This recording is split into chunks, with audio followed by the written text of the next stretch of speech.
Very good to all. I wanted to make this video to explain the XLR or balanced connection on the console.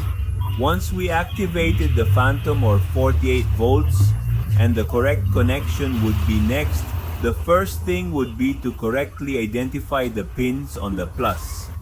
We observe that on the right we have number 1, in the center we have number 3, and to the left there is number 2.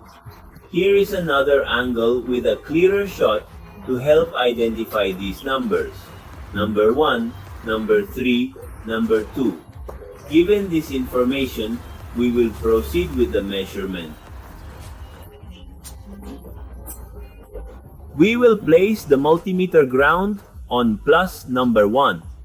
Now, if we measure at plus number 2, we receive a reading of 30 volts. Next, measuring between number 1 and number 3, we see that the reading shows 30 volts as well.